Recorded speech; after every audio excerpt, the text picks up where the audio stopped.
Hi friends, welcome to Nahash kitchen. இது வரைக்கும் நம்ம சேனலை சப்ஸ்கிரைப் பண்ணாதவங்க சப்ஸ்கிரைப் பட்டனை ப்ரெஸ் பண்ணுங்கள். அப்படியே பக்கத்தில் இருக்க பெல் ஐக்கானை கிளிக் பண்ணுங்கள். அப்போ தான் நம்ம சேனலோட வீடியோஸை நீங்கள் மிஸ் பண்ணாமல் தான் பார்க்கலாம். வாங்க இப்போ வீடியோக்குள்ளே போகலாம். ஹாய் ஃப்ரெண்ட்ஸ், இன்றைக்கி நம்ம சேனலில் என்ன ரெசிபி பார்க்க போகிறோன்னா ரொம்பவே ஹெல்த்தியான சீக்கிரமாக செய்யக்கூடிய கோதுமை தோசை தான். அதாவது கார கோதுமை தோசை தான் பார்க்க போகிறோம் ஃப்ரெண்ட்ஸ்.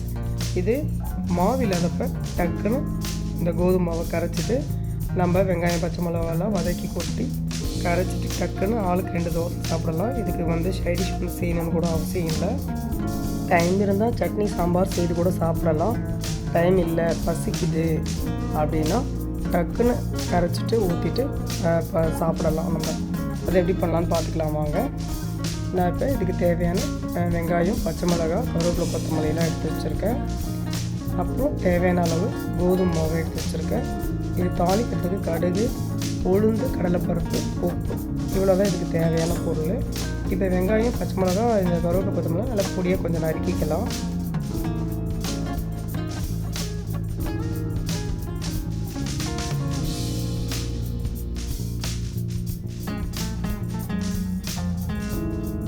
எல்லாத்தையும் பொடியாக கட் பண்ணி எடுத்துக்கிட்டேன். ஏன்னா சின்ன வெங்காயம் இருந்ததுன்னா சின்ன வெங்காயம் போட்டுக்கோங்க. எல்லா சமையலுக்குமே டிஷ்ஷுக்குமே சின்ன வெங்காயம் சேர்த்துக்கிட்டு அது ஒரு தனி டேஸ்ட்டு தான். இதுக்கும் சின்ன வெங்காயம் போட்டால் ரொம்ப டேஸ்ட்டாக இருக்கும். இப்போ ஒரு ஸ்டவ்வில் கடாய் வச்சு எண்ணெய் சேர்த்துட்டேன். அது நல்லா சூடாகிடுச்சு. இதில் இப்போ கடுகு சேர்த்துடலாம். கடுகு கூடவே உளுந்து கடலைப்பருப்பும் சேர்த்துட்டேன். இது கொஞ்சம் பொன்னிறமாக ஆகட்டும். கடுகும் பொரியட்டும்.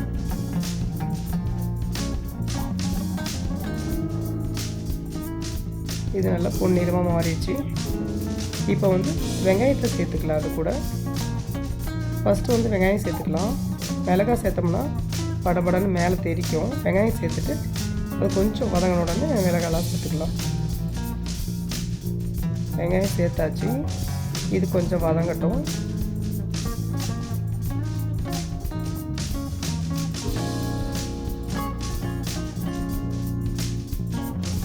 இப்போ இது கூட பச்சை மிளகாய் சேர்த்துக்கிறேன். கொஞ்சம் வெங்காயம் வதங்கின உடனே நான் பச்சை மிளகாயை கொஞ்சம் பொடியாக கட் பண்ணியிருக்கேன். தோசை சாப்பிடக்குள்ள அது கூட மென்று சாப்பிட்ற மாதிரி இல்லை, எனக்கு பிடிக்காது, நான் மிளகாயெல்லாம் எடுத்துகிட்டு தான் சாப்பிடுவேன்னு நீங்கள் நினச்சிங்கன்னா கொஞ்சம் பெரிய சைஸாக கட் பண்ணி போட்டுக்கோங்க. அப்போ சாப்பிடக்குள்ள அந்த மிளகாயை எடுத்துகிட்டு சாப்பிடலாம். இப்போ இந்த வெங்காயம் வதங்கிறதுக்காக வெங்காயத்துக்கு தகுந்த மாதிரி அதுக்கு மட்டும் கொஞ்சம் உப்பு சேர்த்துக்கிறேன். சேர்த்து வதங்கினா வெங்காயமும் சீக்கிரம் வதங்கும். அதனால்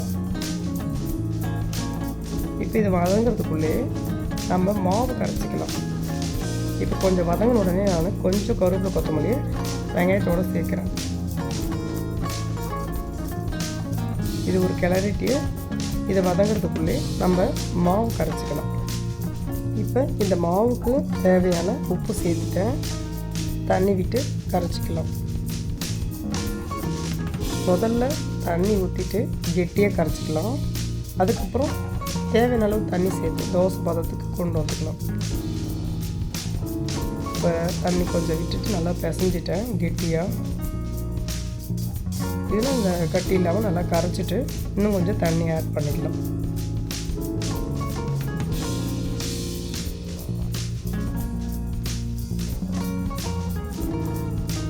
இதில் வெங்காயமும் நல்லா வதங்கி வந்துடுச்சு.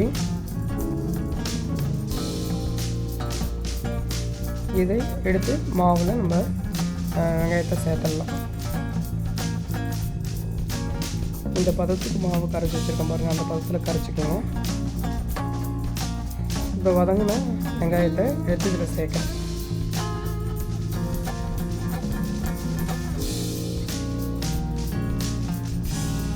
மாவுலேயும் உப்பு சேர்த்துருக்கோம்.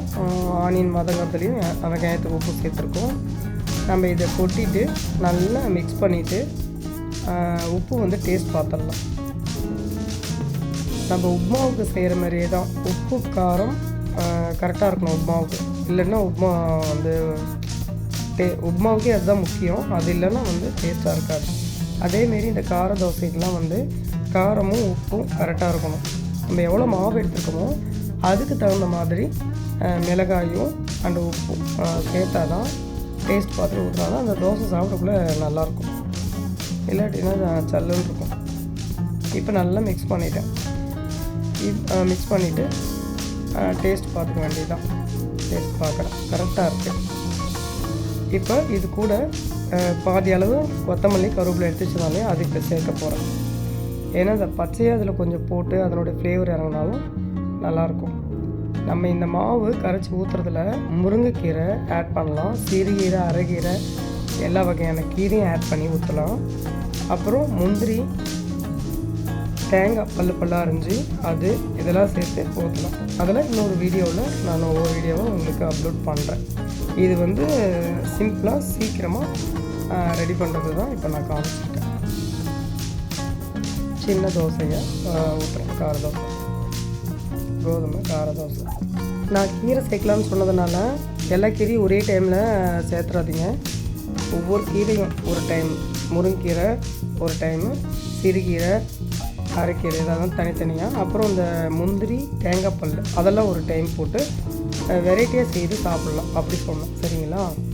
நான் இப்போ வந்து வீடியோக்காக 2 தோசை மட்டும் உங்களுக்கு சுட்டுட்டு காட்ட போகிறேன் ஃப்ரெண்ட்ஸ். இது வந்து நம்ம டக்குன்னு செய்து சிம்பிளாக வீட்டில் இருக்கிறது வெங்காயம் அரிஞ்சு கொட்டிட்டு அப்படியே கரைச்சிட்டு ஊற்றுறது தான்.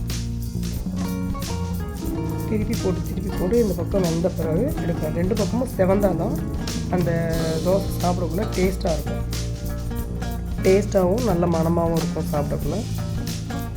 நான் கொஞ்சம் ஆயில் விட்டுட்டேன். கோதுமை தோசைக்கு பெருசாக எண்ணெய் தேவைப்படாது, அதனால் கொஞ்சம் நான் விட்டுட்டேன். வீடியோக்காக 2 தோசை மட்டும் சுட்டுட்டு உங்களுக்கு ப்ளேட் பண்ணி காட்ட போகிறோம் ஃப்ரெண்ட்ஸ்.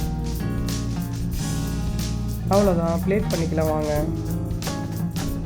அவ்வளோதான் ஃப்ரெண்ட்ஸ், ப்ளேட் பண்ணியாச்சு. ரொம்ப ஹெல்த்தியான சிம்பிளான கோதுமை கார தோசை ரெடி பண்ணியாச்சு. நீங்களும் இதேமாரி செய்து ஹெல்த்தியாக சாப்பிடுங்க. எப்படி இருந்ததுன்னு எனக்கு கமெண்ட் பண்ணுங்கள். இந்த வீடியோ உங்களுக்கு பிடிச்சிருந்ததுன்னா லைக் பண்ணுங்கள், ஷேர் பண்ணுங்கள். அப்படியே நம்ம சேனலை சப்ஸ்கிரைப் பண்ணுங்கள் ஃப்ரெண்ட்ஸ். இன்னொரு வீடியோவில் பார்க்கலாம். பாய்.